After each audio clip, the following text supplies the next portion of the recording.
நேயர்களுக்கு அன்பு வணக்கம். இன்னைக்கு நம்மளுடைய நிகழ்ச்சியினுடைய சிறப்பு விருந்தினர் நவரஞ்சனி ஸ்ரீதர் அவர்கள். ஒரு புல்லாங்குழல் வித்வான், வானொலி நிலையத்தில் வேலை செய்து பணி ஓய்வு பெற்றவர், ஒரு ஆகச்சிறந்த எழுத்தாளர். ஏற்கனவே அவருடைய பேட்டியை பார்த்த பல பேருக்கு அவருடைய தொடர் பயணத்தை வாசிக்கணும், அவருடைய எழுத்துக்களை விமர்சிக்கணும், ரெண்டாவது அவருடைய புல்லாங்குழல் இசையில் மயங்கணும் அப்படின்னு சொல்லிட்டு தொடர்ந்து உங்களுடைய ஆதரவை அவருக்கு தெரிவிச்சிங்க. அதற்கு எங்களுடைய நன்றிகள். இன்னைக்கு மீண்டும் ஒரு முறை அவரை சந்திக்கலாம் அப்படின்னு சொல்லிட்டு இந்த நிகழ்வை ஏற்பாடு பண்ணியிருக்கோம். செம்மொழி பூங்காவில் சந்தித்து பேசிய போது ஏற்பட்ட தருணத்தின் சந்தோஷத்தோட இன்னைக்கு தொல்காப்பியர் பூங்காவில் அவரை சந்தித்து பேச ஆரம்பிக்கிறேன். வணக்கம் சார். வணக்கம். எப்படி இருக்கீங்க? மகிழ்ச்சியா இருக்கேன். எனக்கு ரொம்ப சந்தோஷமா இருக்கு. ஏன்னா இதே போல ஒரு சில மாதங்களுக்கு முன்னாடி நம்ம வந்து செம்மொழி பூங்காவில் சந்திச்சோம் இல்லையா? அந்த சந்திப்பு நல்ல சந்திப்பு, அது ஒரு வித்தியாசமான அனுபவம். நேயர்கள் என்ன சொன்னாங்க உங்களுக்கு? அந்த நிகழ்ச்சி ஒரு சிறப்பான ஒரு நேர்காணல் அப்படின்ற மாதிரி. நீங்க அந்த பேட்டியிலே ரொம்ப அழகான விஷயம் பேசுறீங்க. கணவன் மனைவிக்குள் ஏற்படக்கூடிய பிரச்சனைகளுக்கு மனம் விட்டு பேசணும் அப்படிங்கிறது ஒரு முக்கியமான விஷயம் இருந்தாலும் அதற்காகவே நான் என் எழுத்தை ஒட்டுமொத்தமாக அர்ப்பணிக்கிறேன் அப்படின்னு சொன்னீங்க. அது பெரிய விஷயங்க. போன தடவை வரும்போது சொல்லாம விட்ட தகவல்,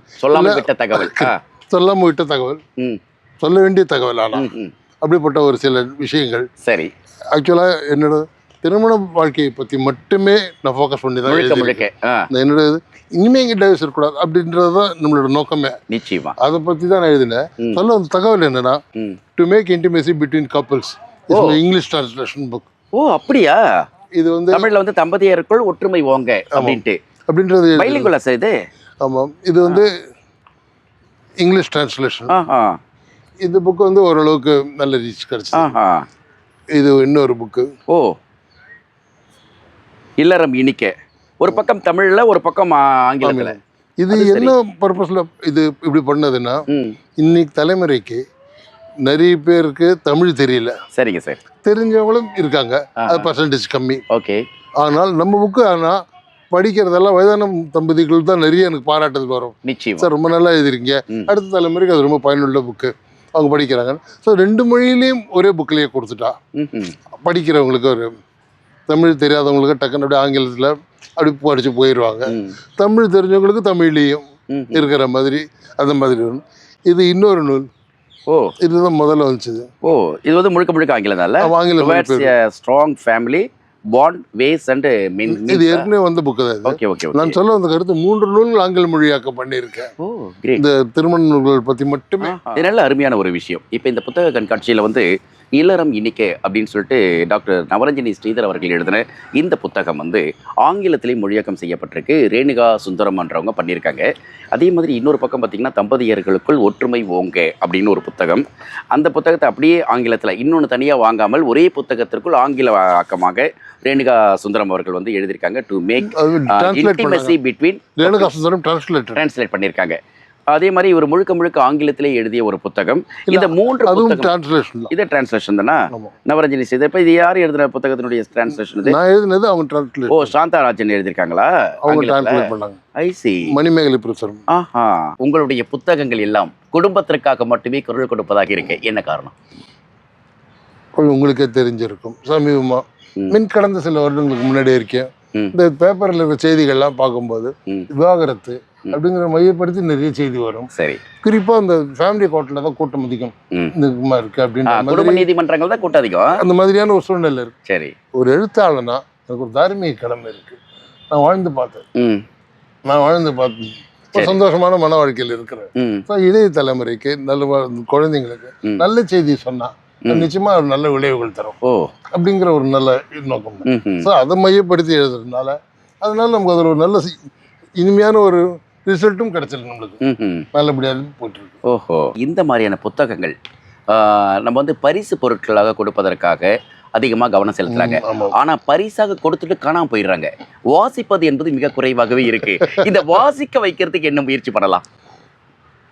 ஆனா பொதுவா முன்னையோட இப்போ வாசிப்பு பழக்கம் அதிகமா இருக்குன்னு சொல்லலாம். நம்புறீங்க? சரி, ஓகே. இப்போ நானே என்னோட ஈவன் என் வீட்டுக்கு யாராவது வந்தா கூட நான் வெறும் கேட அனுப்ப மாட்டேன். நான் எழுதின ஒரு நல்ல புத்தகம் இதான். என் வீட்டுக்கு யார் வந்தாலும் தம்பதிகள் வந்தாங்க. ம், ம். யங் கப்பல்ஸ் பார்த்தா உடனே எடுத்து கப்பல்ஸ் கொடுத்துருவீங்க, புத்தகம் கொடுப்பீங்க.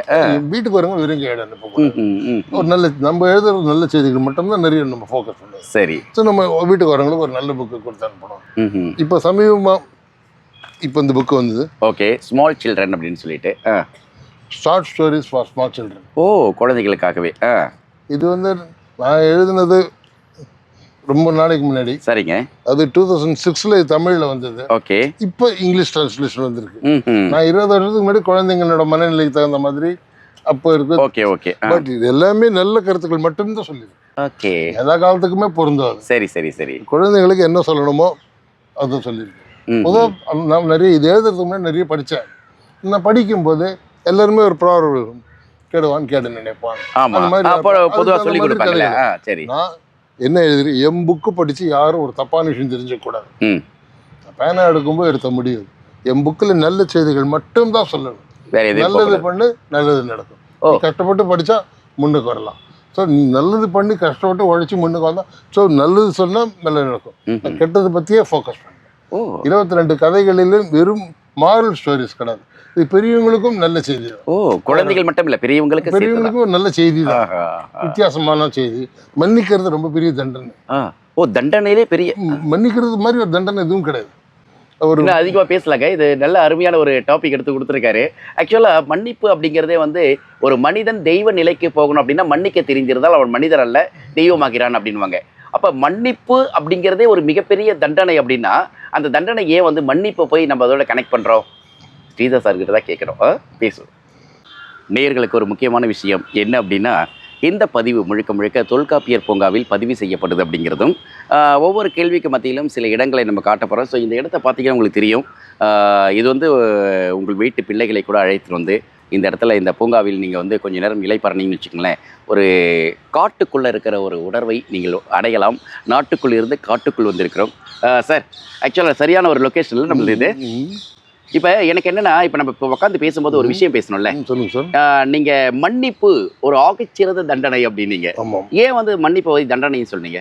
தண்டனை கிடையாது. மன்னிப்பு அப்படிங்கிறது இன்னைக்கு நம்ம உங்களுக்கு தெரியும், பலவிதமான பலதரப்பட்ட மனிதர்கள் நடுவில் நம்ம வாழ்க்கை போயிட்டு. சரி சார். ஆமாம். நம்மளோட அணுகுமுறை எப்படி இருந்தாலும் பலதரப்பட்ட மனிதர்கள் நடுவில் தான் நம்ம வாழ்க்கை கண்டிப்பாக பயணம் போயிட்டு. ஆமாம், ஆமாம். எத்தனையோ பேர் எத்தனையோ விதமான சில சிக்கல்கள், ஏற்ற இறக்கங்கள், முரண்பாடுகள், காலகட்டங்கள் கடந்து வரும்போது அது கடந்து போயிடலாம். ஓகே. பெரிய விஷயமா இல்லாமல் போயிடலாம். சில நேரங்கள் நான் எழுதின ஷார்ட் ஸ்டோரிஸ் ஸ்மால் சில்ட்ரன் அதில் வந்து மன்னிக்கிறது அப்படின்ற ஒரு ரொம்ப பெரிய ஒரு தண்டனை அப்படிங்கிற மாதிரி ஒரு செய்தி. அது மன்னித்தல் ஒரு தண்டனை நான் என்ன கோணத்தில் சொல்கிறேன்னா, ஒன்று கிடக்க ஒன்று சில நண்பர்கள் சில காலகட்டங்கள் நமக்கு முரண்பட்டு செஞ்சுருக்கலாம். சரி, சரி. நம்ம அது கடந்து போகும்போது அவர் மொத்தமாக ஆஹா அவர் எவ்வளோ பெரிய பரந்த மனசு இருக்குது, எப்பேற்பட்ட உன்னதமான நம்ம பொருட்படுத்தவே இல்லை, அவளுக்கு முக்கியத்துவமே கொடுக்கல. அவர் அங்கேயே அவர் இது மிகப்பெரிய மன நெருக்கத்தை ஏற்படுத்தும். மன்னித்தல் அப்படிங்கிற ஜஸ்ட் நீங்கள் அப்படி கடந்து போயிட்டீங்கன்னா ரொம்ப பெரிய ஒரு மன நெருக்கத்தை ஏற்படுத்தும். ஒரு ஆழமான நட்பு தருவது. ஓகே. அது ஒரு நல்ல இதமான ஒரு மனநிலையை ஏற்படுத்தும். மன்னித்தல்ங்கிறது அந்த மாதிரியா இருக்கிற ஒரு பெரிய தண்டனை தான் இல்லையா? அது ஒரு மனிதனை வந்து எப்பா சிப்படா பழைச்சுப்படா அப்படின்னாவே முடிஞ்சு போச்சு. சார் ஏதாவது தண்டனை கொடுங்க சார், அதெல்லாம் வேண்டாம், உனக்கு தண்டனை கிடையாது போ அப்படின்ட்டாவே முடிஞ்சது. அந்த பக்கம் வந்ததுனால மகிழ்ச்சி ஆகிடும், வாழ்க்கை இனிமையா இருக்கும். Great sir. சொல்லுங்க. உங்களுடைய படைப்புகள் எல்லாமே குழந்தைகளுக்காகவும் பெரியவர்களுக்காகவுமே அமையுது. இப்போ நம்ம இருக்கக்கூடிய பகுதியெல்லாம் பார்த்தீங்கன்னா ஒரு பக்கம் தவளை, இன்னொரு பக்கம் பார்த்தீங்கன்னா பட்டாம்பூச்சியினுடைய ஆரம்ப கூட்டுப்புழு. ஸோ இதெல்லாம் வந்து ஒரு விஷயம்தான். நுணலும் தன் வாயால் கெடும் அப்படின்னு சொல்லிட்டு, காத்து இருந்தால் நீ பட்டாம்பூச்சி ஆகலாம் அப்படின்னு சொல்லிட்டு, ஒரு பட்டாம்பூச்சிக்கு 8 நாள் தான் ஆயுள் அப்படிங்கிறதுலாம் நம்ம படிச்சிருக்கோம். இப்போ இந்த குழந்தைகள் பெரியவர்கள் எல்லாருக்குமே இந்த மாதிரி விஷயங்கள் போய் சேர்க்கறது ஒரு எழுத்தாளருடைய ஆகச்சிறந்த கடமைகளில் ஒன்று இல்லையா? நீங்க சொல்லுங்க சார். இப்போ பொதுவாக ஒரு எழுத்தாளர் அப்படின்ற முறையில் சொன்னால், நான் பொதுவாக என்னை பற்றி என்னை அடுத்த தலைமுறையை பற்றி தான் நம் எல்லா கோணங்களிலும் சரி சரி சரி திட்டமிடு தீர்மானி முடிவெடு அப்படின்னு ஒரு தன்னம்பிக்கை கற்ற ஒன்று எழுதியிருக்கேன். ஓகே. அது வந்து குறிப்பாக எந்த மாதிரி காலகட்டத்தில் இருக்கிறவங்களுக்குன்னா, இன்னைக்கு ஒரு டிகிரி முடிச்சுட்டு எங்கேயா வேலை கிடைக்குமா, ஏதோ ஒரு வேலை கிடைக்குமா அப்படின்னு ஒரு நிறைய இளைஞர்கள் தேடிட்டு இருக்காங்க. ஒருத்தர் ஒரு பாதையில் பயணப்பட்டு இருக்காங்க. இந்த தன்னம்பிக்கை கற்றை நான் எழுதுனது அவங்களுக்கு ஒரு ரொம்ப பெரிய ஒரு நல்ல வித்தியாசமான ஒரு தன்னம்பிக்கை ஏற்படுத்தும். ஒரு நல்ல ஒரு அடுத்த கட்ட நகருக்கு அது வழிக்கு போகும். 33 தலைப்புல எழுதியிருக்கேன். அப்படியா? அது ஒரு நல்ல குழந்தைகளுக்காகவே இல்லை இளைஞர்களுக்காக, இளைஞர்களுக்காகவே வேலையில்லா பட்டதாரிகளுக்காக. சரி சரி சரி சரி இன்னைக்கு நிறைய இளைஞர்கள் நிறைய இன்ஜினியரிங் படிச்சிருக்காங்க, காமர்ஸ் சம்திங் எதோ படிச்சிருக்காங்க, ஓகே வேலைக்காக தேடிட்டு இருக்காங்க. அந்த மாதிரியான இளைஞர்களை மையப்படுத்தி அவங்களுக்கு ஒரு செய்தி சொல்லணும். அது வந்து தன்னம்பிக்கை கட்டுரை. சரி. அது மட்டுமே நிறைய விதமா எல்லா கோணத்திலையும் யோசிச்சு 33 தலைப்புல ஒரு தன்னம்பிக்கை இந்த கட்டுரை. தன்னம்பிக்கை கட்டுரைகள் இருக்கக்கூடிய தொகுப்பு பேர் என்ன சார்? திட்டமிடு, தீர்மானி, முடிவெடு. திட்டமிடு, தீர்மானி, முடிவெடு. சரி சொல்லுங்க சார். இதில் தான் 33 கட்டுரைகள் இது. ஆமாம். அது சரி. இது ஏற்கனவே முதல் பதிப்பு வந்து எப்போ வந்திருக்கு? 2024 தான் இல்லையா? 130 ரூபான்னு போட்டிருக்கு. கங்காராணி பதிப்பகம் போட்டிருக்காங்க இல்லையா? ஆமாம். ரொம்ப அற்புதமாக இருக்குது சார். சொல்லுங்கள் சார், இந்த புத்தகத்தை பற்றி இன்னும் கொஞ்சம் டீட்டெயில் சொல்லுங்களேன். இப்போ எழுத்தாளர் அப்படிங்கிற முறையில் நமக்கு தார்மீக கடமை இருக்கு. எல்லாம் கண்டிப்பாக முடிஞ்ச வரைக்கும் நம்ம சமூகத்துக்கு என்னென்ன நல்ல செய்திகள் சொல்ல முடியுமோ சொல்லணும். அந்த அடிப்படையில் இது எழுதினது. மிக மிக அருமையான ஒரு இடத்துல நம்ம பேசுறது கூட அழகுதான் அப்படின்னு சொல்லணும். என்னென்னா ஒரு கவிதை வாசிக்கலாம்னு நினைக்கிறேன் சார். உங்களை வச்சுக்கிட்ட வாசிக்கிட்டோமா? வீறு கொண்டு எழு, உன்னால் ஆகாதது எதுவும் இல்லை. உயிருள்ள பறவைக்கு எறும்புகள் உணவு, உயிரற்ற பறவை எறும்புகளுக்கு உணவு. இந்த யதார்த்தத்தை உணர்வோம். இங்கே யாவும் தெரிந்தவர்கள் எவரும் இல்லை, எதுவுமே தெரியாதவர்களும் எவரும் இல்லை. நிஜங்களை நிஜங்களாய் யோசிப்போம், வாழ்க்கையை வெல்லுவோம். ரொம்ப அழகான ஒரு கவிதை இல்லை இது? ஆக்சுவலாக நவரஞ்சனி ஸ்ரீதர் அவர்கள் வந்து ஒரு எழுத்தாளராக, ஒரு பத்திரிகையாளராக, ஒரு வானொலி கலைஞராக, ஒரு இசைக்குழுவை நடத்தியவராக, ஒரு புல்லாங்குழல் விற்பனராக, இப்படி ஏகப்பட்ட அடையாளங்கள் அவருக்கு இருந்தாலும் கூட அவர் ஒரு அகச்சிறந்த கவிஞர் அப்படிங்கிறது எத்தனை பேருக்கு தெரியும் தெரியல. ஸோ இதான் இந்த புத்தகம் வெளியீடு நிகழ்ந்த பொழுது நான் போயிருந்தேன். ஸோ யார் வெளியிட்டாங்க, இந்த புத்தகம் ஒரு மிக மிக மிக மிக பெரிய திரைப்பட இயக்குனர் வெளியிட்டார் அப்படிங்கிறது ஒரு செய்தி. இப்போ அவர்கிட்டே கேட்டு தெரிஞ்சுக்கலாம் சார். கையில் உங்களுடைய கரையோர கனவுகள் கவிதை தொகுப்பு இருக்குது. இந்த தொகுப்பை வெளியிட்டவர் ஒரு ஆகச்சிறந்த திரைப்பட இயக்குனர். சொல்லுங்களேன். நான் தான் வந்திருந்த நிகழ்ச்சிக்கு. ஒரு இனிமையான அனுபவம். என் மானசீக குரு டைரக்டர் கே பாக்கியராஜ் அவர்கள் இந்த நூலை வெளியிட்டார். அதுக்கு முக்கியமா தேங்க்ஸ் சொல்றேன் என்சி மோகன்தாஸ். கிரேட். அவர் தான் இல்ல பேனாக்கள் பேரவை நிறுவனர் என்சி மோகன்தாஸ். என்ன மாதிரி வளரும் கலைஞர்களுக்கும் ஒரு அங்கீகாரம் கொடுத்து எந்த மாதிரி கலைஞர்களை, எழுத்தாளர்களை ஊக்குவிக்கிற விதமா இன்னைக்கு அவர் ரொம்ப சிறப்பாக நடத்திட்டு வர்றாரு இந்த பேனாக்கள் பேரவை. எனக்கு அதில் ரொம்ப ரொம்ப பிடிச்ச விஷயம் நலத்திட்ட உதவிகள் அப்படின்ற ஒரு மையப்படுத்தி சேவை மனப்பான்மையோடு இருக்கிற நிறைய எழுத்தாளர்கள் அங்கே இருக்கிற ஒருத்தர் ஒரு விதமாக அவங்களால முடிஞ்சது. ஒரு தொகை படிக்கிற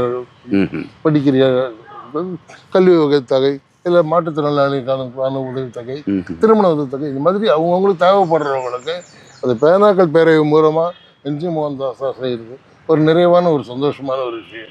நிச்சயமா என்சிஎம் என்கிற அந்த 3 எழுத்துக்குள் ஒரு மிகப்பெரிய அளவுக்கு சூட்சமம் ஒளிஞ்சிக்கிட்டு இருக்கு. என்ன காரணம் அப்படின்னா, டாக்டர் நவரஞ்சனி ஸ்ரீதர் அவர்கள் மாதிரி நிறைய எழுத்தாளர்கள் தங்களுடைய படைப்புகளை பொது வெளியில் கொண்டு போய் சேர்க்கறதுல பேனாக்கள் பேரவை ஒரு தனித்துவமான ஒரு இடத்தை செய்து கொண்டே இருக்கிறது அப்படிங்கிறதும். இப்போ இந்த தொகுப்பு வந்து இயக்குனர் திலகம் கே பாக்கியராஜ் அவர்கள் வெளியிட்டார். திரைக்கதை மன்னன் அப்படின்னு சொல்லிட்டு இந்தியா முழுக்க புகழப்பட்டவர். அவருடைய எழுத்துக்காகவே, அவருடைய திரைப்பட இயக்கத்திற்காகவே ஒரு காலத்தில் மிகப்பெரிய அளவுக்கு ரசிகர் பட்டாலும் என்றைக்கும் இருக்கு அவருக்கு. ஆனால் அவர் வெளியிட்டது அப்படிங்கிறது உங்களோட எத்தனையோ தொகுப்பாக இருந்தாலும் கவிதை தொகுப்புன்றப்ப எப்படி உணர்ந்தீங்க அதை? அது ரொம்ப ரொம்ப மகிழ்ச்சியாக இருந்தது. காரணம், நான் முதல் நாடக எழுத்தாளர். ஆமாம், அதுதான் நாடக எழுத்தாளர். அதுக்கப்புறம் தான் உரைநடைக்கு வந்து கவிதை வந்து என் மானசீக குரு பாக்கியராஜ் சார் தான். அவர் கையால் வெளியிடும் போது ரொம்ப பெரிய நாடகத்தை எழுதணும் அப்படின்னு எனக்குள்ள ஒரு இதை போட்டது பாக்கியராஜ் சார். ஸோ அந்த மாதிரி நாடகங்கள்லாம் நம்ம எழுத ஆரம்பிச்சோம். அவர் கையால் என்னோட நூல் வெளியிடப்பட்டது. இதுக்கு வழி கொடுத்த என்சிஎம் சாருக்கு ரொம்ப தேங்க்ஸ் சொல்றேன். பொதுவாக எல்லாரும் தான் மட்டும் வளரணும், தான் சாதனை பண்ணணும், தனக்கு மட்டும். ஆனால் என்சிஎம் சார் தன் கூட இருக்கிற எல்லா எழுத்தாளர்களும் வளரணும், எல்லாரும் அடுத்த கட்ட நகருக்கு போகணும், ஒரு எழுத்தாளருக்கும் வெளிச்சம் கிடைக்கணும் அப்படின்ற ரொம்ப பெரிய பரந்த மனத்தோட என்சிஎம் சார் என்ன மாதிரி வளரும் எழுத்தாளர்களை ஊக்குவிச்சு இந்த பேனாக்கள் பேரவை மூலமா நல்ல திட்ட உதவிகளும் பண்ணி ரொம்ப சிறப்பாக பண்ணிட்டு வர்றாரு. சிறப்பு சார். அது ரொம்ப பெரிய பாராட்டுறதுக்குரிய ஒரு விஷயம். கரையோர கனவுகள் கவிதை தொகுப்பு நம்மளுடைய முனைவர் நவரஞ்சனி ஸ்ரீதர் அவர்கள் எழுதினது. இந்த தொகுப்பை நம்மளுடைய இயக்குனர் கே பாக்கியராஜ் அவர்கள் வெளியிட்டார். இந்த வெளியீட்டு நிகழ்வை கூட நம்ம வந்து ஏற்கனவே நம்மளுடைய நான் மீடியாவுடைய மிக முக்கியமான ஒரு காணொலியாக பேனாக்கள் பேரவையுடைய நிகழ்ச்சியில் கொடுத்துருந்தோம். நீங்கள் பார்த்துருக்க வாய்ப்புகள் இருந்திருக்கும், அதனுடைய புகைப்படங்களை நீங்கள் பார்த்துருப்பீங்க. இப்போ இந்த நேர்காணலில் ஒரு முக்கியமான விஷயத்தை பேசணும். அந்த ஒரு ஆகச்சிறந்த கவிதை இதை கொஞ்சம் தயவு செஞ்சு வாசிச்சிடுங்க அப்படின்னு சொல்லிட்டு ஸ்ரீதர் சார் கிட்ட சொல்கிறார். அதனால தான் வாசிக்கிறேன். கடவுளுக்கு ஒரு விண்ணப்பம். அதாவது இந்த கவிதை வந்து 61வது பக்கத்தில் இடம்பெற்றிருக்கு. இந்த புத்தகத்தை நீங்கள் வாங்கினீங்கன்னா கண்டிப்பாக இந்த 61வது பக்கத்தில் இருக்கக்கூடிய கவிதையை நீங்கள் வாசிக்கலாம், வாசித்து சந்தோஷப்படலாம். உங்களுக்காக நான் வாசிக்கிறேன். கடவுளுக்கு ஒரு விண்ணப்பம். சுயநலவாதிகளை, காரியவாதிகளை, சந்தர்ப்பவாதிகளை இனி படைக்காது. பொது உடைமை அறிந்த அரசியல்வாதிகளையும் தன்னலமற்ற தலைவர்களையும் மட்டுமே இங்கு எண்ணிக்கையில் கூட்டு. கடவுளுக்கே கண் தந்த கண்ணப்ப நாயனார் வாழ்ந்த உலகில் அரசியல்வாதிகளால் இன்னமும் நாங்கள் இருட்டறையிலேயே வைக்கப்பட்டிருக்கிறோம். கடவுளுக்கே கண் தந்த கண்ணப்ப நாயனார் வாழ்ந்த உலகில் அரசியல்வாதிகளால் இன்னமும் நாங்கள் இருட்டறையிலேயே வைக்கப்பட்டிருக்கிறோம். கம்பராமாயணத்தின் வாலி வதையை அறிந்திருப்பார்களோ மாட்டார்களோ? கம்பராமாயணத்தின் வாலி வதையை அறிந்திருப்பார்களோ மாட்டார்களோ? சர்வ நிச்சயமாய் ஒரு கட்டத்தில் வாலிப வயதையை தாண்டாதவர், சர்வ நிச்சயமாய் ஒரு கட்டத்தில் வாலிப வயதை தாண்டாதவர் எவருமே இருக்க முடியாது. மதங்களின் சங்கமம் அன்பு, அந்த மாண்பில் மலரட்டும் மானுடம். மதங்களின் சங்கமம் அன்பு, அந்த மாண்பில் மலரட்டும் மானுடம். கடவுளுக்கு ஒரு விண்ணப்பம் அப்படிங்கிற இந்த தொகுப்பில், அதுவும் இந்த கரையோர கனவுகள் அப்படிங்கிற இந்த கவிதை தொகுப்பில் இடம்பெற்ற அந்த கவிதை நம்மளுடைய ஸ்ரீதர் சார் கேட்டுக்கிறதுனால வந்து வாசித்தோம். தொடர்ந்து பேட்டியை பார்க்கலாம். இந்த கவிதை தொகுப்பில் நான் ஆரம்பிச்சிருக்கிற முதல் 2 வரியே, இங்கு காதலிக்காத மனிதர்களே இல்லை, அப்படி காதலிக்காதவர்கள் மனிதர்களே இல்லை. இங்கு காதலிக்காத மனிதர்களே இல்லை, அப்படி காதலிக்காதவர்கள் மனிதர்களே இல்லை. காதலை கடந்து வராத இளைஞர்களே இருக்க முடியாது. எப்படியும் 10 பருவத்தில் ஒரு காதல், எல்லாருக்கும் ஒரு காதல் கடந்து போயிருக்கும். அப்படி அந்த ஒரு இதில் நிறைய காதல் கவிதைகள் இருக்கு. அது என்ன காதல் உங்களுக்கு? சார், காதலை பற்றி நிறைய பேசலாமா? ஆமாம், காதல் கவிதைகள் இதில் நிறைய இருக்கு. சார், ஆக்சுவலாக இந்த காதல் அப்படின்னு உங்களுடைய பார்வையில் இந்த காதல் எப்படி? காதல் அப்படின்றது பரஸ்பரம் மதித்தல்ல தான் ஒரு ஆரம்பிக்குது. பரஸ்பரம் மதிக்கும் போது அங்கே காதல் தானாக வெளிப்படுது. சரி, காதல் வெளிப்படுது. இதுக்கு அடுத்த கட்ட நகர நம்ம போகும்போது கொஞ்சம் நெருக்கமாக பேசி பழகி ஒருத்தர் விட்டு தருதல் அப்படிங்கிற ஒரு சின்ன விஷயம் இங்கே பரஸ்பரம் புரிஞ்சுக்கும் போது தானாக இயல்பாக வந்துடுறது. கணவனாக இருந்தால் மனைவிக்கும், மனைவி இருந்தால் கணவனுக்கும் இந்த விட்டு தருதல் அப்படிங்கிற ஒரு சின்ன மையப்புள்ளியில் 2 பேரும் சேரும்போது பிரச்சனையே வராது. அது சரி. அங்கே அன்பு மட்டும்தான் பிரதானமா. காதல் என்பது எதுவரை அப்படின்னோடனே கல்யாண காலம் வரும் வரை நிச்சயமா கிடையாது. காதல் என்பது வாயில் உள்ளவரை, ஆயுள் இருக்கிற கடைசி மூச்சு வரைக்கும் காதல். காதலுக்கு எப்படி முடிவு வரும் கிடையாது இல்லையா? கடைசி வரைக்கும் இருக்கும். அது மாதிரி இருக்கிறது தான் காதல். இப்ப காதல் அப்படிங்கிறது 20 வயசுல வரும், 30 வயசுல வரும், 60 வயசுல வராது அப்படிங்கிற ஏதாவது கணக்கு இருக்கா? அப்படிலாம் கிடையாது. சரி, அப்படிலாம் கிடையாது. இப்படி வேற எப்படி? இப்போ உங்களுடைய அனுபவபூர்வமான அனுபவம் எப்படி, அது சொல்லுங்களேன். இப்போ 20ல் வர்றது காதல் இல்லை, 60ல் காதல் இல்லைன்னு சொல்ல முடியாது. எல்லாமே காதல் தான் இல்லையா? 20, 60 இந்த 2 இடைப்பட்ட வெளிகளில் இந்த காதல் இருக்குமா இருக்காது? காதல்ன்றது பர்மனண்டா இருக்கும், சாகும் வரைக்கும் இருக்கும். அது சாகும் வரைக்கும் கடைசி நொடி வரைக்கும் அது இருந்துட்டு தான். இந்த உலகம் இயங்குறது அதுல தானே. இந்த உலகம் காதல் இல்லைன்னா ஒண்ணுமே இல்லை. ஆமா, காதல் இந்த தாய்க்கும் மகனுக்குமான பாசம், தந்தைக்கும் மகனுக்குமான பாசம், அண்ணன் தம்பிக்குள்ள இருக்கிற பாசம், இது எந்த உறவா இருந்தாலும் அது அவங்களுக்குள்ள ஒரு மன நெருக்கத்தை ஏற்படுறது இந்த காதல் தானே. சூப்பர். மனசுக்குள்ள இருக்கிற அன்பு தானே காதலுக்கு இன்னொரு பேர் அன்பு தான். ஆமா, கண்டிப்பா. அன்பு பரஸ்பரம் கொடுத்து வாங்கப்படும் போது அது காதல் நீடிச்சு நிலைக்கும். இது வந்து கணவன் மனைக்குள்ள மட்டும்தான் இருக்கணும்ட்டு இல்லை. உதாரணமா திருமணமான ஆணுக்கும் திருமணமான பெண்ணுக்கும் ஒரு தோழமை இருக்கு. பொதுவாக திருமணமான ஆண் இன்னொரு பெண் கிட்ட, திருமணமான பெண் கிட்ட பேசுவோம். இந்த அவங்க ஆண் கிட்ட கேட்பாங்க, மனைவியோட உங்களுக்கு ஒரு தோழி முக்கியமா, மனைவியோட உங்களுக்கு ஒரு தோழி இருப்பா, அது முக்கியமா. அதே மாதிரி அந்த பெண்ணுக்கிட்ட அந்த கணவர் கேட்பாரு, சரி ஒரு கணவனோட இன்னொருத்தர் நல்ல தோழனா இருக்க முடியும். பரஸ்பரம் அங்க புரிதல் இருந்தா இருக்க முடியும். இதை மையப்படுத்தி வாழ்க்கை சக்கரத்தில் ஆண் என்ன பெண் என்ன அப்படின்னு ஒரு நாவலில் எழுதியிருக்கு. திருமணமான ஆணுக்கும் திருமணமான பெண்ணுக்கும் இருக்கிற தோழமை பத்தி அது 2015 வந்துச்சு. அப்படியா? பட்டுக்கோட்டை பிரபாகர் சார் அதுக்கு அணிந்திருக்கு. அணிந்துரை கொடுத்தார். அணிந்துரை கொடுத்தார். நான் என்ன சொல்லியிருந்தேன், ஒரு பெண் செல்லும் போது ஒரு ஆணுக்கு ரொம்ப பெரிய வேகம் வரும். திருமணமான பெண்ணாக இருந்தாலும் சகோதரியாக இருந்தாலும், அது திருமணமான பெண்ணாக இருந்தாலும் அவங்க கொடுக்குற ஒரு ஊக்கமும் உற்சாகமும் ஒரு இளைஞனுக்கு ரொம்ப பெரிய ஒரு மன எழுச்சியை தரும். சாதிக்கணும், வெற்றி பெறணும், அட்லீஸ்ட் இவனுக்காக ஜெயிக்கணும் அப்படின்ற அந்த நட்பு, அதுக்காக ஜெயிக்கணும் அப்படிங்கிற ஒரு இது இருக்கும். அந்த ஒரு அடிப்படையில் அது ஒரு நாவல் எழுதினேன். அது ஆண் என்ன பெண் என்ன, வாழ்க்கை சக்கரத்தில் ஆண் என்ன பெண் என்ன. Super sir, super sir. அது பட்டுக்கோட்டை பிரபாகர் சார் அதுக்கு அணிந்துரை கொடுத்திருந்தார். டாக்டர் நவரஞ்சனி ஸ்ரீதர் அவர்களோட தான் பேசிக்கிட்டு இருக்கோம். தொல்காப்பியர் பூங்காவில் இந்த பதிவு செய்யப்பட்டுக்கிட்டு இருக்கு.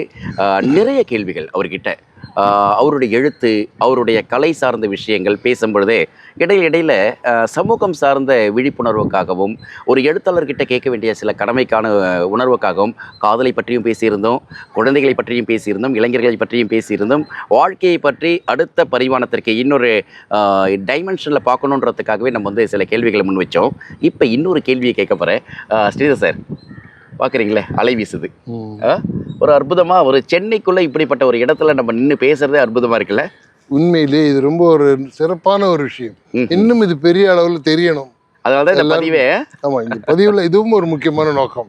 இந்த மாதிரியான ஒரு அழகான அற்புதமான சென்னைக்குள்ள ஒரு இயற்கை வளத்தோட இத்தனை செழிப்பா அமைதியா ரொம்ப ஒரு சிறப்பான ஒரு இடம் இது இருக்கிறது. இது எல்லாருக்கும் இந்த தொல்காப்பியர் பூங்கா ரொம்ப நல்ல தெரியவே இல்லைல்ல. பல பேர் சமூக வலைதளங்கள் வழியாக தெரியுது. இப்ப எனக்கு என்னன்னா இந்த இடத்துல கேள்வி அதுதான், ஒரு எழுத்தாளன் தான் எழுதிய படைப்புகளை புத்தகங்கள் வழியாக வாசகர்களை போய் சென்றடைக்கிறான். ஒரு காலத்தில் வார மாத நாளிதழ்களில் எழுதி கொண்டிருந்தவர்கள் இப்போலாம் வந்து புத்தகங்களை நேரடியாக பதிப்பகங்கள் வழியாக வெளியிட ஆரம்பிக்கிறாங்க.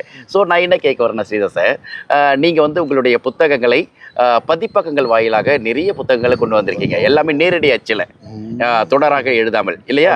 இப்போ எனக்கு தெரிஞ்சு உங்களுடைய பதிப்பகங்கள் உங்களுக்கும் ஒரு பெரிய தொடர்பு இருக்கும். எத்தனை பதிப்பகங்கள் உங்களுடைய இது வரைக்கும் உங்களுடைய புத்தகங்கள் வந்திருக்கு? நீ என்னென்ன பதிப்பகங்கள் வரும்? மணிமேகலை பிரசுரம். சரிங்க சார். பழையங்காலத்து பழம்பெரும் ஜாம்பவான் மூவேந்தர் முத்து சொல்லுவாங்க. சரி. சங்கீதா பதிப்பகத்துல புஸ்தகாலயம் கங்காராணி பதிப்பகத்துல ஒரு 8-9 நூல்கள் எழுதி. பதிப்பாளருக்கும் எழுத்தாளருக்கும் என்ன மாதிரியான தொடர்பு இருக்குது இன்னைக்கு சமூகத்துல? இந்த காலகட்டத்தில் ஒரு நான் முதல் புக்கு 2002ல வந்தது. சரி சார். இப்போ 25ல ஒன்று வந்து. Okay sir. அத்தனை ஆண்டுகள் இருக்கு இல்லையா? 12க்கும் 25க்கும் பார்த்தீங்கன்னா 2ல இருந்து 25 வரைக்கும். அப்போ சற்று இருக்கிற 23 ஆண்டுகள், கால் நூற்றாண்டு தொட்டுட்டோம். ஆமாம். இப்போ எழுத்தாளருக்கும் பதிப்பாளர்களுக்கும் என்ன மாதிரி ரிலேஷன்ஷிப்ஸ் இருக்கு? இப்போ தற்சமயம் நல்ல புரிதல் வந்திருக்கு. அப்படியா? தற்சமயம் முதல்லலாம் அந்த காலத்துல நம்ம முதல் புக் வெளியில வரும்போது 2வது 3வது புக் வரும்போதெல்லாம் ரொம்ப காலகட்டம் கஷ்டமா இருந்தது வெளியில கொண்டு வர்றதுக்கு. ஆனா இப்போ ஒரு எழுத்தாளர் வெளியில ஒரு புக்கு படைப்பு கொண்டு வரணும், நிறைய பதிப்பகங்கள் தயாரா இருக்காங்க, ஊக்குவிக்கிறதுக்கு தயாரா இருக்காங்க. இன்னைக்கு எழுத்தாளர்கள் எவ்வளவு பேர் இருந்தாலும் அத்தனை பேருக்கும் ஊக்குவிக்கிறதுக்கு நிறைய பதிப்பகங்கள் இருக்கு. அதுக்கு சிறப்பா இருக்கு. குறிப்பா சொல்ல கங்காராணி பதிப்பகம். தங்கதாசன் அவரே ஒரு கவிஞர், ஒரு எழுத்தாளர், அவர் ஆய்வியல் நிறைஞர் பட்டம் பெற்றவர். தங்கதாசன் ஆய்வியல் நிறைஞர் பட்டம் பெற்ற ஒரு பதிப்பகம் அப்படிங்கிறதுனால அவர் எழுத்தாளர்களுக்கு ரொம்ப பெரிய ஒரு ஊக்கம் கொடுத்து அவர் ரொம்ப பெரிய சிறப்பா செய்யறாரு. அப்படியா? ஆமா. அவர் நாம இன்னைக்கு இருக்கிறதுல ஒரு நல்ல பதிப்பகம். கண்டிப்பா கண்டிப்பா. அதே மாதிரி புஸ்தகா கூட நிறைய படைப்பாளர்களை வந்து நிறைய அங்கீகரிச்சு கொண்டாடுறாங்க. மணிமேகலை பிரசுரம் சொல்லவே வேண்டாம், பாரம்பரியமான ஜாம்பவான மோதிர கையால் குட்டு வாங்குற மாதிரி. ஆக்சுவலா முதல் புஸ்தகம் மணிமேகலை பிரசுரத்துல. அப்படியா? அந்த வானில் எப்படி அந்த புஸ்தகத்தை அங்க இருக்கும்போது லேனா சார் தான் இந்த உரைநடைக்கை கொண்டு வரது. 2017 புக் ஃபேர்ல என்னோட ஆங்கில மொழியாக்க நூல் வந்தது. சரி. இந்த சிறப்பாக குடும்ப வாழ்க்கை அமைத்து அந்த மணிமேகலை பிரசுரம் அவங்க தான் வெளியிட்டாங்க. அந்த நூல் வெளியீட்டு விழாவில் மணிமேகலை பிரசுரம் அந்த விழாவில் 44 எழுத்தாளர்களோட நூல்கள் வெளியிட்டாங்க. அதில் லேனா சார் என்னோட புக்கை பற்றி 1 மணி நேரம் பேசினார் மேடையில். அவர் ரொம்ப அழகான ஒரு செய்தி சொன்னார். லேனா சார் சொன்னது இப்போ என் காதில் இருக்கு. பொதுவாக கணவன் மனைவிக்குள்ள சண்டை வராமல் இருக்கிறது எப்படி, சண்டை வந்தால் எப்படி தீக்கிறதுன்றதை பற்றி தான் நிறைய எழுத்தாளர்கள் எழுதுவாங்க. சண்டை வராமல் இருக்கிறதுக்கு அவர் எழுதியிருக்கார் அப்படின்ற மாதிரி லேனா தமிழனா சார் என்னோட நூலை விமர்சனம் பண்ணி 1 மணி நேரத்துக்கு மேலே பேசினார். அது எனக்கு ரொம்ப பெரிய நிறைவு கொடுத்த ஒரு விஷயம். நிச்சயம். அப்போ எழுத்தாளர்களுக்கும் பதிப்பக துறையில் இருப்பவர்களுக்கும் ஒரு நல்ல ரிலேஷன்ஷிப் இருக்கு. கண்டிப்பாக. இப்போ இன்னைக்கு எல்லா பதிப்புக்குமே எழுத்தாளர் ரொம்ப ஊக்கப்படுத்துறாங்க, கொண்டாடுறாங்க. இது பொற்காலம் இது எழுத்தாளர்களுக்கு ஒரு நல்ல அன்றை விட இன்று.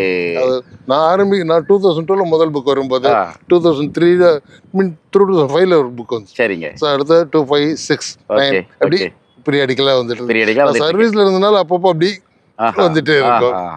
டாக்டர் நவரஞ்சனி ஸ்ரீதர் அவர்களோட தான் பேசிக்கிட்டு இருக்கோம். தொல்காப்பியர் பூங்காவில் பதிவு செய்யப்பட்டு கொண்டிருக்கிறது இந்த காணொளி. சார், ஆக்சுவலாக ஒவ்வொரு இடத்துல ஒவ்வொரு வித்தியாசமான கேள்விகளோட தான் இப்போ போயிட்டுருக்கோம். இந்த பேட்டியில் ஒரு முக்கியமான விஷயம் பேசணும். என்னென்னா, கடந்த நேர்காணலில் நீங்கள் பேசும்போது சொன்னீங்க, சுந்தரகாண்டம் அப்படின்னு ஒரு புத்தகம், அது கல்யாணத்திற்காக நான் வந்து பரிசு பொதியாகவே நான் கொடுக்க ஆரம்பித்தேன், எல்லாருக்குமே பல ஆயிரம் காப்பிகள் அடித்து கொடுத்தேன் அப்படின்னு நீங்கள் சொன்னீங்க. அந்த சுந்தரகாண்டம் எழுதுவதற்கு ஒரு காரணம் இருக்குன்னு கூட நீங்கள் சொன்னீங்க இல்லையா? ஆனால் அதை நான் படித்து பார்த்தேன் சார். எனக்கு படித்து பார்க்கும்போது எனக்கு ஒரு பெரிய சுந்தரகாண்டம் காரணம் அப்படிங்கிறத இப்போ இளம் தம்பதிகளுக்காக நம்ம பொதுவாக 60ஆம் கல்யாணத்துக்கு போறோம், நிறைய 60ஆம் கல்யாணத்துக்கு குழந்தைகளோட சீமந்தம், இந்த பூணல், இந்த மாதிரியான நிகழ்வுகளுக்கு போகும்போது ஒரு நல்ல புக்கு கொடுக்கணும். பொதுவாக சொல்லுவோம் சுந்தரகாண்டம் வீட்டுல இருந்தாலே ரொம்ப விசேஷம் சொல்லுவாங்க, சுந்தரகாண்டம் கேட்டா விசேஷம், சுந்தரகாண்டம் பாராயணம் பண்ணா விசேஷம், அந்த மாதிரி எல்லாம் நிறைய சொல்லுவாங்க. நம்ம கொடுக்கறது சுந்தரகாண்டம் பூஜாரியில வச்சாலே அது அவங்களுக்கு குடும்பத்துல பல நல்லது நடக்கும்.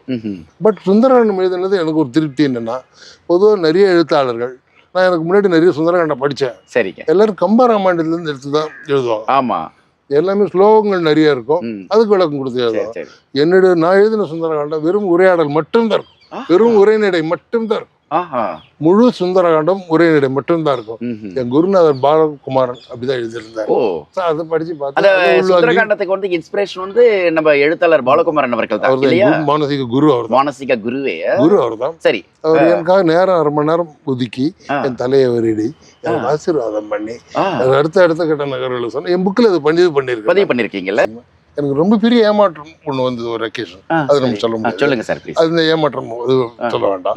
ஆனா அந்த ஏமாற்றத்துல இருந்து டக்குன்னு மனசு வெளியில வர முடியாம எந்த ஒரு இடத்துல மனசை குவிச்சாதான், ஏதோ ஒரு இடத்துல இருந்தாதான் ஆபீஸ் போக முடியும், வர முடியும், மற்ற இதர வேலைகள் பார்க்க முடியும், எல்லாம் பண்ண முடியும். அப்படின்ற ஒரு சூழ்நிலை இருக்கும். அப்படியே மனசை திரும்ப வைக்கணும்ட்டு சுந்தரகாண்டம் எழுத ஆரம்பிச்சேன். ஜஸ்ட் வித்தின் 20 டேஸ்ல எழுதி முடிச்சேன். மொத்தம் அந்த ஒரு ஆஃபீஸ்க்கும் போயிட்டு வந்துட்டு வீட்லயே வந்து இருந்து ரேடியோல வேலை செஞ்சுட்டு வேலை பார்க்கும்போது வீட்டில் கிளாஸஸ் நிறைய பிள்ளைங்க ஸ்டூடெண்ட்ஸ் இருப்பாங்க, அந்த ஒர்க்கும் முடிக்குது. பட் மார்னிங் 4 to 7:30 இது சுந்தரகாண்டம் எழுதுறது, சாட்டர்டே சண்டே ஃப்ரீயாக எழுதுறது. அந்த மாதிரி ஒரு இப்போ இன்னைக்கு அந்த ஏமாற்றம் கடந்து போயிருச்சு. அது ஒரு வித்தியாசமான அனுபவம், கசப்பான அனுபவம், அது போயிருச்சு. ஆனால் நீ சுந்தரகாண்டம் நிற்குது. அதுக்கு ஏமாற்றம் போய் ஏமாற்றத்தின் மூலமாக அதுல இருந்து வெளியேறதுக்காக எழுதின புத்தகம் அது. இப்போ ஒரு ஏமாற்றம் வருது, ஒரு கசப்பான அனுபவம் வருது, இல்லைங்க மன சூழ்நிலை வருது. அப்போ அந்த நேரத்தில் என்ன பண்ணுவேன்னா புது புக் ஸ்டார்ட் பண்ணுவேன். அடடா, இப்ப அந்த சுந்தரகாண்டம் உங்களுக்கு அப்படி ஒரு பழக்கத்தை சொல்லி கொடுத்துருக்கு. ஆமாம், நான் அப்போ ஒரு அது மேடைகளை மேதைகளாக்கும்னு ஒரு புத்தகம். சரிங்க சார். குழந்தைகள் வளர்ப்பு முறையை பற்றி ஒரு நூல் எழுது. அது ஒரு கசப்பான அனுபவம் வரும்போது டக்குன்னு மனசு எங்கேயோ ஏதாவது ஒரு இடத்துல குவிக்கணும். சரி, அப்படி படிச்சாதான் சராசரியா சாதாரணமா யதார்த்தமான ஒரு வாழ்க்கையை வாழ முடியும். அப்போ என்ன பண்ண அந்த புக் ஸ்டார்ட் பண்ணேன். மனசெல்லாம் அதுலயே தான் இருக்கணும். எல்லா வேலையும் பண்ணி போயிட்டு வந்துட்டா புக்கு ஸ்டார்ட் பண்ணா இந்த புக்கு முடிச்சேன். அது கசப்பான அனுபவம் கடந்து போயிருச்சு, அது மறந்து போயிடுச்சு. ஆனா இன்னைக்கு அந்த புத்தகம் இருக்கு. ரொம்ப அற்புதமான ஒரு விஷயம். இந்த இடத்துல நம்ம என்ன சொல்லலாம்னா, நம்ம நேயர்களுக்கு நவரஞ்சனி ஸ்ரீதர் அவர்கள் மாதிரி நிறைய எழுத்தாளர்கள் தங்களுடைய அனுபவங்களை பதிவு செய்யறாங்க அப்படிங்கிறது ஒரு பக்கம் இருந்தாலும், அந்த அனுபவங்கள் ஏதோ ஒரு விதமான கசப்பையும் அவர்களுக்கு கொடுக்கும். சில நேரங்கள் அவங்க அந்த பிரச்சனையிலிருந்து அல்லது அவங்களுக்கு இக்கட்டான ஒரு சூழலை வரும்போது அதிலிருந்து வெளியேறுவதற்காக எழுத்தை ஒரு மிகப்பெரிய இதுவாக கருவியாக பயன்படுத்துறது உண்டு. அந்த எழுத்தை அவர்களுக்கு ஆறுதலையும் கொடுக்கும். எந்த எழுத்து அவர்களுக்கு ஆறுதல் கொடுத்ததோ அதே எழுத்து அவர்களுக்கு கௌரவத்தையும் கொண்டாட்டத்தையும் புகழையும் கொடுக்கும். ஸ்ரீதர் சார், ஆக்சுவலாக ஒரு எழுத்தாளர் வந்து மகிழ்ச்சியான தருணங்களை மட்டுமல்ல, கொஞ்சம் வருத்தமான சமயங்களையும் சந்தர்ப்பங்களையும் தான் பதிவு பண்ணிட்டு இருக்காரு. ஆனால் எழுதுவதே என்பது ஒரு மகிழ்ச்சியான ஒரு தருணம் இல்லையா? அதை வாசிக்கக்கூடியவர்களுக்கு ஒரு மிகப்பெரிய மகிழ்ச்சியை கொடுக்கும். ஆனால் நீங்கள் ஒரு எழுத்தாளராக மகிழ்ந்த தருணம் இது சார்? ரொம்ப சிறப்பான ஒரு கேள்வி.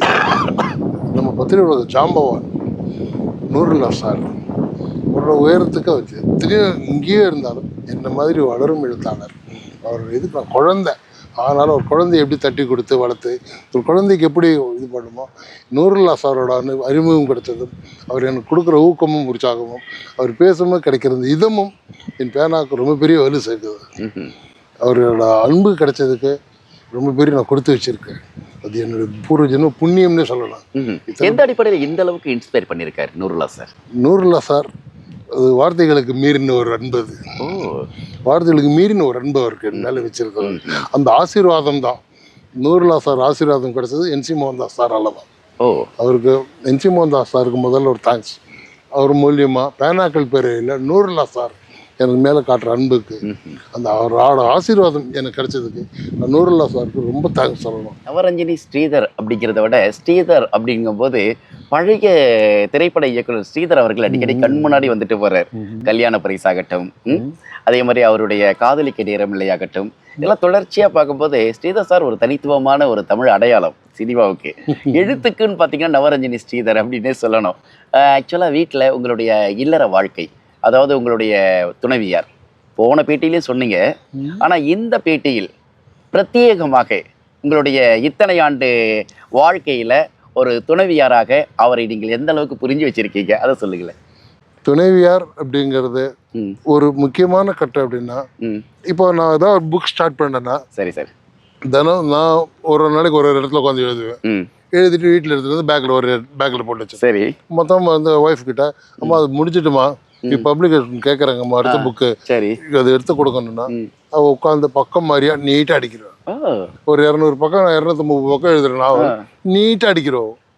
நான் என்ன பக்கம் page number date time days எல்லாம் போட்டு எழுதுவேன். நீங்க எப்படி சார் இப்ப எழுது வந்து இப்ப எல்லாம் பேனா பேப்பர் தானே சார்? ஆமா ஆமா, கையில தான் எழுது. கையில தான். அந்த நிறைவு வேற எதுலயும் கிடைக்கல. அது கையில எழுதுற நிறைவு வராது. அதுலதான் சுகம். எனக்கு அந்த கம்ப்யூட்டர்ல அவ்வளவு இது கிடையாது. சரி சரி, கையில தான் சுகம். அது சொல்ல வந்து செய்தி இந்த மாதிரி பப்ளிகேஷன் கேட்கறாங்க, ஒரு புக்கு கொடுக்கணும்னா இந்த மாதிரி சொல்லிட்டா உட்காந்து பக்கத்துல உட்காந்து அழகா அடுக்கி கொடுத்துருவான். நீட்டாக பேஜ் அழகாக புக்காக வந்துடும். அந்த மாதிரி அழகாக அடுக்கி கொடுப்பான். நான் சொல்ல வந்த இன்னொரு மகிழ்ச்சியான செய்தி சொல்லுங்களேன் சார். என்னுடைய துணைவியாரோட மூத்த சகோதரர் ஒருத்தர் இருக்கார், பார்த்த சாரதி. சரிங்க சார். என் மச்சினர், அவரோட மனைவி எனக்கு ஒரு நல்ல தோழி. அவங்க கிட்ட நான் பேசிட்டு இருக்கும்போது நிறைய விஷயங்கள், குறிப்பாக பெண்களை பற்றி நிறைய விஷயங்கள் பேசும்போது அவங்க கிட்ட இருந்து தெரிஞ்சு எழுதுறதுக்கெல்லாம் நிறைய விஷயங்கள் உதவி பண்ணுவோம். அப்போ என் மச்சினர் வந்து எனக்கு ஒரு ஸ்கொயர் பேப்பர் கொடுத்தார். எழுத்தாளருக்கு அதோட வேற என்ன வேணும்? ஆமா கண்டிப்பா. ஒரு அதாவது ரூபா நோட்டு கொடுக்கறத விட எழுது கடக்கூடிய நோட்டு கொடுங்கப்பா, பேப்பர் கொடுங்க, அச்சடித்த தாள்களை விட வெற்றுத்தாள்களை கொடுங்க, நாங்க வந்து எழுதி எங்களுடைய எழுத்தை வந்து படைப்பாக்கிக்கிறோம்னு வாங்க. என்னுடைய முதல் நூலுக்கு அவர் தான் பேப்பர் வாங்கி கொடுத்தார். அப்படியா? ஆமா, பெண்களின் பிரச்சனை புரிந்து கொள்வோம் இந்த உரையாடல் நூலுக்கு அவர் தான் பேப்பர் கொடுத்தார். அது புக்லயே எழுதியிருக்கு. அப்படியா? புக்ல பேப்பர் கொடுத்த மச்சினன் தேவை. ஆமா, அவர் என்ன சொல்லி கொடுத்தார், இது புக்கா கொடுங்கன்னு சொல்லி பேப்பர் கொடுத்தா நீங்க புக் ஆக்கிட்டீங்க. புக்கா இருந்தா அது புக்லயே அதை பதிவு பண்ணேன். புக்லயே எழுதியிருக்கு, மச்சினர் கொடுத்தாரு. இதுல மகிழ்ச்சி என்னன்னா, இப்ப ரீசெண்டா அவர் சொந்தமா வீடு கட்டி கிரகப்பிரவேசம் பண்ணி ரொம்ப சிறப்பா பண்ணார். சரிங்க சார். அந்த வீட்டுக்கு கிரகப்பிரவேசத்துக்கு போயிருந்தப்போ மாப்பிள்ளை அப்படின்ற முறையில என்ன கொடுக்குறதுன்ற பார்த்தேன். எனக்கு ட்ரெஸ் வாங்கி கொடுத்தார், வேற சில பொருள், ஒரு பேப்பர் கொடுத்தார். கொடுத்து அடுத்த நூல் சீக்கிரமே எதிர்பார்க்கிறேன் அப்படின்னு அவர் சொன்னது அது ரொம்ப நிறைவா இருந்தது. நமக்கு என்னதான் இது இருந்தாலும் ஒரு பேப்பர் தான் எழுத்தாளருக்கு கிடைக்கிற ரொம்ப பெரிய மகிழ்ச்சியான விஷயம். ஓ, அது பெரிய விருது மாதிரி இல்ல? ஆமா ஸ்ரீதர் சார், ஆக்சுவலா நீங்க வந்து எழுத்து அப்படிங்கிறப்ப உங்களுக்கான எழுத்துக்களை நீங்க எழுதுறீங்க. உங்களுடைய படைப்புகளை நிறைய பேர் விமர்சன ரீதியில பாக்குறாங்க. ஒரு சிலர் கொண்டாடுறாங்க, ஒரு சிலர் வந்து இந்த எழுத்து இப்படி மாத்தி எழுதணும் அப்படின்றாங்க. இந்த விமர்சன பார்வை அப்படிங்கிறது ஒவ்வொருத்தருக்கும் மாறுபடும் இல்லையா? ஒரு இசை விற்பனர் நீங்க, ஒரு புல்லாங்குழல் வித்வான், மார்கழி மாசமானவே முழுக்க முழுக்க இசை கச்சேரிகள் நடக்கக்கூடிய காலகட்டம் இல்லையா? ஸோ இசை கச்சேரிகள் பார்த்து விமர்சனம் எழுதக்கூடியவர்கள் பல பேர் இருக்காங்க.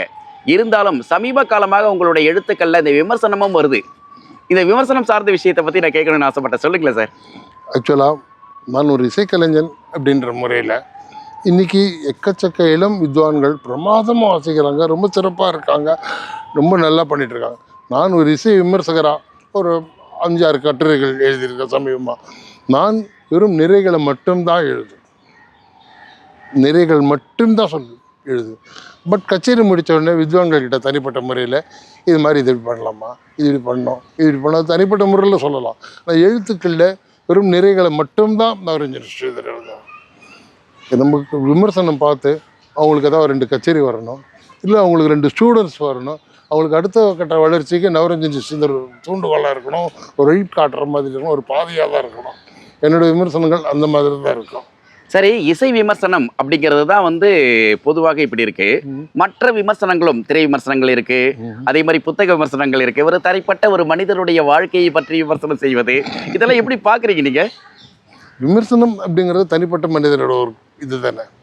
விமர்சனம் அப்படிங்கிறத குறைநிறைகளை சொல்றது கடந்து பார்க்க போனால் தனிப்பட்ட மனிதனோட ஒரு விருப்பம் தானே அது. பட் நான் ஒரு இசை விமர்சகனா சொன்னா நான் நிறைகளை மட்டும்தான் சொல்லுவேன். ஓ, இப்ப சமீபத்துல நீங்க பார்த்து ரசித்த இசை கச்சேரி ஏதாவது சொல்ல முடியுமா? ஒன்று சொல்லலாம். சொல்லுங்களேன். நம்ம ஆல் இண்டியா ரேடியோவில் ஓகே, லதாங்கின்னு சொல்லி ஒரு ஆர்டிஸ்ட் இருக்காங்க. அவங்களோட மகளோட நிகழ்ச்சிக்கு போயிருந்தேன். லாவண்யா ஜெயமோகன் அப்படின்னு ஒரு பாடகி, இளம் பெண், ரொம்ப நல்லா பாடினாங்க. சொல்லுங்க. இளம் பெண் ரொம்ப நல்லா பாடினாங்க. அதுக்கு வந்து அனந்தலட்சுமி வயலின் வாசிச்சாங்க. ரொம்ப சிறப்பாக இருந்தது. அந்த கச்சேரி நான் விமர்சனமும் எழுதியிருக்கேன். இன்றைய தலைமுறை வந்து இசையில சரியா பயணிக்கிறாங்களா சார்? ரொம்ப சிறப்பாக அடுத்த கட்ட நடவடிக்கை போறாங்க. வயலின் எம்ஏ கிருஷ்ணசாமி என்னுடைய இனிய நண்பர், அவருடைய மகள் அனந்தலட்சுமி அற்புதமான வயலின் இசை கலைஞர். அடுத்து ரொம்ப வெகு சீக்கிரம் நட்சத்திரமா ஜொலிக்க போறாங்க கர்நாடக செயலாளர்கள். இப்போ இளம் வயலின் இசை கலைஞர் அவங்க. அதே மாதிரி லாவண்யா ஜெயமோகன், அவங்க ஒரு சிறந்த அற்புதமான பாடகி. அவங்களும் ரொம்ப சிறப்பான எதிர்காலம் அவங்களுக்கு இருக்கு, அதையும் சொல்லலாம். சபாக்கள் பத்திலாம் என்ன நினைக்கிறீங்க நீங்க? இன்னைக்கு இருக்கிற நிலைமையில சார் நிறைய வாய்ப்பு கொடுக்குறாங்க. அடுத்த கால தலைமுறை கர்நாடக இசை கலைஞர்களுக்கு ரொம்ப சிறப்பான எதிர்காலம் இருக்கு. இப்போ எல்லா இடத்துலையும் மார்கழி மாதம் நிகழ்ச்சிகள் நடக்கும்போது நிறைய சபா எல்லா இளைஞர்களுக்கும் வாய்ப்பு கொடுக்குறாங்க. நிறைய இளைஞர்களும் இளம் பெண்களும் இளம் இசை கலைஞர்களுக்கு நிறைய பேர் நிறைய நல்லா பண்ணுறாங்க. இப்போ ரொம்ப சிறப்பாக பண்ணுறாங்க. இந்த மார்கழி மாதம் ரொம்ப சிறப்பாகவே இருந்தது. சரி, இப்போ நம்மளுடைய நவரஞ்சனி ஸ்ரீதர் அவர்களுக்கு வந்து எத்தனையோ முனைவர் பட்டங்கள் கிடைச்சிருந்தாலும் பல பல்கலைக்கழகங்களும் அங்கீகரிக்கப்பட்ட நிறுவனங்களும் அவருக்கு வந்து மதிப்புறு முனைவர் பட்டங்கள் கொடுத்துருக்கு. இருந்தாலும் இந்த பேட்டி பதிவு செய்கிற இந்த காலகட்டத்தில் அவருக்கு ஒரு விருது வந்து அறிவிக்கப்பட்டிருக்கு. அந்த விருது வாங்க போகிறார். அந்த விருது என்ன, யார் கொடுக்குறாங்க, என்ன காரணத்துக்காக கொடுக்குறாங்க அப்படிங்கிறத கேட்டுக்கலாம். சொல்லுங்க சார். ஒரு 17ஆம் தேதி சமுதாய வாழ்வியல் முன்னேற்ற எழுத்தாளர் அப்படின்னு டைட்டில் கொடுக்குறாங்க. சமுதாய வாழ்வியல் முன்னேற்ற எழுத்தாளர். ஜனவரி மாதம் 17ஆம் தேதி அன்னைக்கு. Time sir? Evening 5 o'clock. மாலை 5 மணிக்கு. இந்த பேட்டியை இப்போ நீங்கள் பார்க்கும்பொழுது அநேகமாக 17ஆம் தேதி ஆகலை அப்படின்னா நிச்சயமாக குறித்து வைத்து கொண்டு நவரஞ்சனி ஸ்ரீதர் அவர்கள் நேரில் சென்று இந்த பேட்டியை நாங்கள் பார்த்தோம் சார், உங்களுக்கு எங்களுடைய வாழ்த்துக்கள் சார் சொல்லிட்டு நீங்கள் வாழ்த்து சொல்லலாம். இல்லைங்க, இந்த பேட்டி பார்க்கும்போது எங்களுக்கு ஜனவரி 17 கடந்து போயிட்டோம், இது ஏதோ ஒரு தேதியில் நாங்கள் பார்த்துட்ருக்கோம் அப்படின்னா நிச்சயமாக அவருடைய எண் வந்து டிஸ்கிரிப்ஷனில் போட்டிருக்கேன். அவருடைய எண்ணுக்கு கூப்பிட்டு ஒரு வாழ்த்து தெரிவிங்க, ஒரு வாட்ஸ்அப் அனுப்புங்க.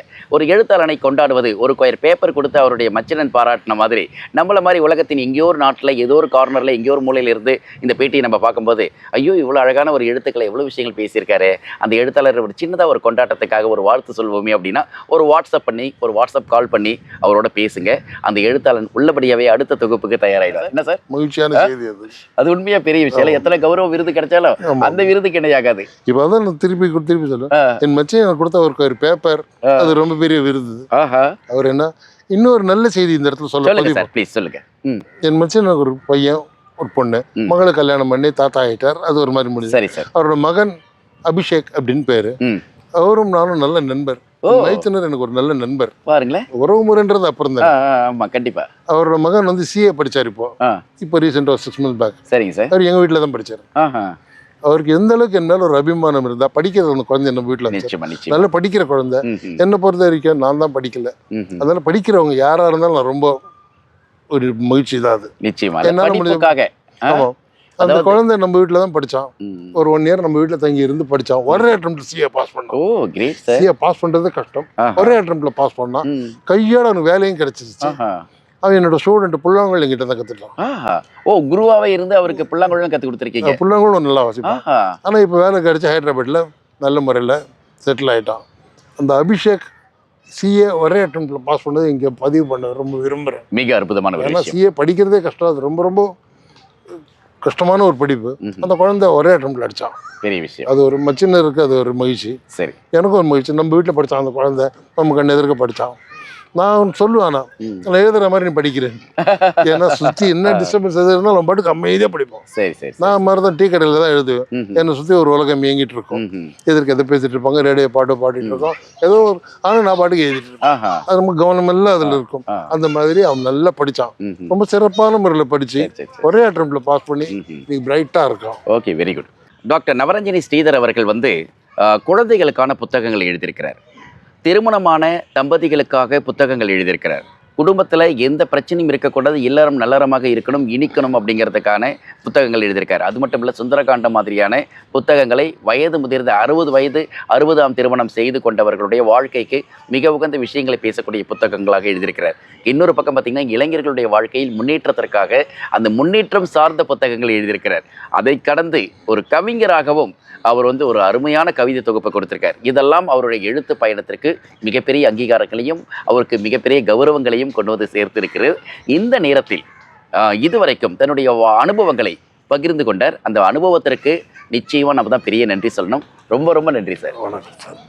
நேயர்களுக்கு ஏதாவது சொல்ல பிரியப்படுறீங்களா? நேயர்களுக்கு சொல்கிறது தான், இப்போ குழி போட்டால் இப்போ பார்க்க போனால் இந்த இளைய தலைமுறை எல்லாருமே ரொம்ப நல்லா படிக்கிறாங்க, ரொம்ப சிறந்த அடுத்தடுத்த கட்ட நகர்வுக்கு போகணும் அப்படின்ற மாதிரி பார்க்குறாங்க. அது ரொம்ப ரொம்ப மகிழ்ச்சியான விஷயம்.